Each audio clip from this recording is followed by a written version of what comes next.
Nah, salah satu nama paling atas di daftar itu sudah pasti Robert Lewandowski. Seorang legenda, seorang predator sejati di kotak penalti. Tapi, ya, bahkan mesin pencetak gol paling presisi sekalipun nggak bisa melawan waktu. Hari ini kita bakal coba bedah babak penentuan dari salah satu penyerang terhebat di generasi kita. Dan semua kehebohan ini, ya mulainya dari sini. Sebuah postingan di media sosial yang misterius banget, pas setelah Polandia secara menyakitkan gagal lolos ke Piala Dunia 2026. Dengan lagu Time to Say Goodbye sebagai latar belakang, wah, spekulasi langsung menyebar ke seluruh dunia. Apakah ini beneran sinyal akhir dari sebuah era? Nah, ini dia pertanyaan utamanya. Ini bukan lagi soal satu gol atau satu trofi, tapi ini tentang bagaimana seorang ikon memilih untuk menutup ceritanya saat dia lagi dihadapkan pada persimpangan jalan yang mungkin paling krusial sepanjang karirnya. Oke, sekarang ayo kita bedah situasinya. Biar kita benar-benar paham pilihan apa aja yang ada di hadapannya, kita harus lihat dulu tantangan-tantangan berat yang lagi dihadapi saat ini. Jadi, coba bayangin situasinya. Usianya udah 37 tahun. Dia juga baru aja pulih dari cedera yang lumayan serius, terus dihadapkan sama tawaran potong gaji yang, wow, gede banget, hampir separuhnya, dari Barcelona. Dan puncaknya, kekecewaan besar karena gagal bawa negaranya ke Piala Dunia. Ini bener-bener kombinasi tantangan yang berat banget dari segi fisik, finansial, sampai mental. Tapi, tunggu dulu. Sebelum kita pusing mikirin dilema dia sekarang, penting banget buat kita ingat lagi kenapa sosok Lewandowski ini begitu fenomenal. Yuk kita lihat lagi statistik-statistik gila di balik status legendanya. Angka pertama, 7. Ini bukan angka biasa loh, ini jumlah trofi Torjäger Kanoni atau top scorer Bundesliga yang dia menangkan. Sebuah prestasi yang menyamai rekor abadi milik Gerd Müller, sesuatu yang dulu dianggap mustahil banget buat diulangi. Selanjutnya, 41. Di musim 2020-2021, dia mencetak 41 gol cuma dalam satu musim Bundesliga. Ini mecahin rekor Gerd Müller yang lain yang udah bertahan hampir setengah abad. Benar-benar performa individu yang bakal dikenang selamanya. Dan, percaya atau enggak, angka 41 ini muncul lagi. Kali ini di panggung termegah Liga Champions. Dia udah ngegolin ke gawang 41 tim berbeda. Biar jelas ya, ini lebih banyak dari pemain manapun dalam sejarah. Yap, lebih banyak dari Messi, lebih banyak dari Ronaldo. Gila kan? Nah, tabel ini nunjukin dengan jelas level permainan dia. Soal bikin hat-trick di Liga Champions, dia ada di posisi ketiga sepanjang masa.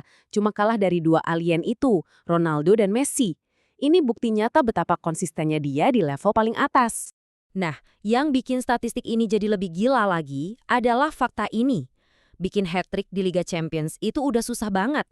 Tapi melakukannya untuk tiga klub raksasa yang berbeda, Borussia Dortmund, Bayern Munich, dan Barcelona, itu nunjukin level adaptasi dan kehebatan yang nggak ada tandingannya di seluruh Eropa.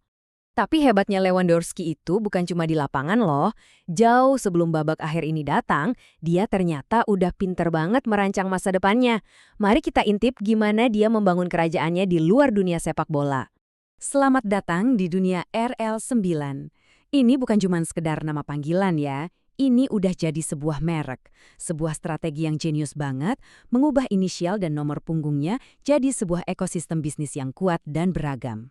Dan portofolionya itu macem-macem banget. Mulai dari agensi media, investasi di dunia teknologi, punya restoran sendiri, sampai bisnis makanan sehat bareng istrinya, Ana.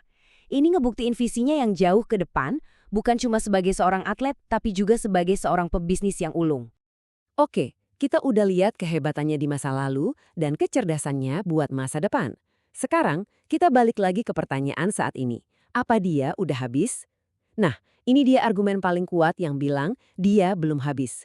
Kita bandingkan langsung dengan sang pewaris tahta, Erling Haaland. Coba deh, lihat baik-baik data ini. Beda umurnya 12 tahun loh. Harusnya kan perbedaannya jomplang banget ya. Tapi ternyata enggak juga. Statistik mereka dari rasio gol, jumlah tembakan, sampai tingkat konversi itu hampir identik.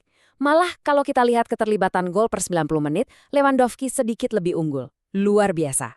Nah, disinilah bagian paling menariknya. Kalau kita sandingkan performa mereka yang setara itu dengan nilai pasar masing-masing, perbedaannya, wah, bagai bumi dan langit. Haaland dihargai 6 kali lipat lebih mahal. Ini bikin kita mikir kan, jangan-jangan di usianya yang ke-37, Lewandowski justru jadi pemain dengan value for money terbaik di dunia saat ini?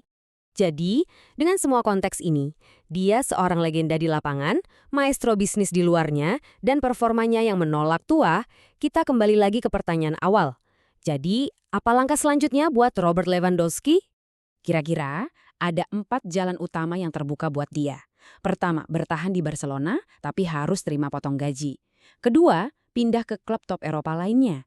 Ketiga, coba tantangan baru di Amerika, atau ya opsi keempat mengamankan kontrak raksasa terakhirnya di Arab Saudi. Setiap pilihan ini mencerminkan prioritas yang beda-beda.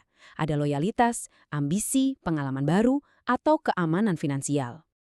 Tapi, yang bikin ini semua makin rumit adalah faktor manusia. Ada laporan dari Spanyol yang bilang kalau keluarganya udah nyaman dan betah banget tinggal di Barcelona. Nah, ini yang mengubah dilemanya dari sekedar keputusan bisnis atau karir jadi keputusan yang sangat personal dan menyangkut keluarga. Pada akhirnya, kita sampai pada pertanyaan pamungkas. Buat seorang pemain yang udah memenangkan segalanya, apa sih sebetulnya tujuan akhir di babak terakhir ini? Apakah piala yang berkilauan, nominal kontrak yang fantastis, atau jangan-jangan ada sesuatu yang lain, sesuatu yang lebih personal yang nggak bisa dinilai dengan uang? Pada akhirnya, cuma Robert Lewandowski sendiri yang bisa menjawabnya.